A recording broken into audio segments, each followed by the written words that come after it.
శ్రీ వెంకటేష్ స్తోత్రం. కమలాకుచూచుక కుంకుమతో నియతారుణితాతుల నీలతనో కమలాయతలోచనలోకపతే విజయీ భవ వెంకటశైలపతే. కమలాకుచూచుక కుంకుమతో నియతారుణితాతుల నీలతనో కమలాయతలోచనలోకపతే విజయీ భవ వెంకటశైలపతే. सचतुर्मुख षण्मुख पंचमुख प्रमुखाखिल दैवतमौलिमने शरणागत वत्सल सारनिधे परिपालय मां वृषशैलपते. अतिवेलतया तव दुर्विषहैरनुवेलकृतैरपराधशते भरितं त्वरितं वृषशैलपते परया कृपया परिपाहि हरे. अधिवेङ्कटशैलमुदारमतेर्जनताभिमताधिकदानरतात् परदेवतया गदितान्निगमै कमलादयितान्न परं कलये. कलवेणुरवावशगोपवधू शतकोटिभृतात् स्मरकोटिसमात् प्रतिवल्लविकाभिमतात् सुखदात् वसुदेवसुतान्न परं कलये.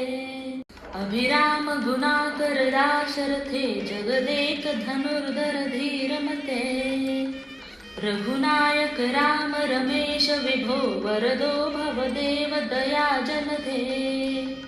अवनीतनया कमनीयकरं रजनीकर चारुमुखाम्बुरुहं रजनीचर राजतमो मिहिरं महनीयमहं रघुराममये. सुमुखं सुहदं सुलभं सुखदं स्वनुजं च सुखाय ममोघशरम् अपहाय रघुद्वयमन्यमहं नत कञ्चन कञ्चन जातु भजे.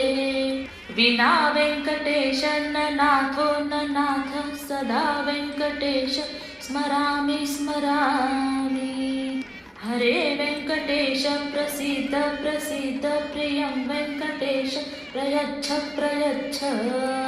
विना वेङ्कटेशो न नाथो न नाथः सदा वेङ्कटेश स्मरामि स्मरामि. हरे वेङ्कटेश प्रसीद प्रसीद प्रियं वेङ्कटेश प्रयच्छ प्रयच्छ.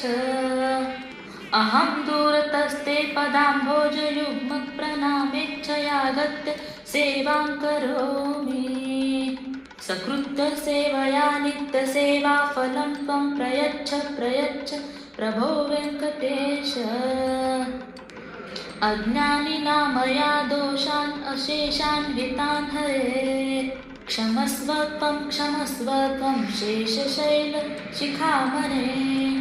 अज्ञानिना मया दोषान् अशेषान् वितान् हरे क्षमस्व त्वं शेषशैलशिखामणे. इति श्री वेङ्कटेश स्तोत्रं सम्पूर्णम्.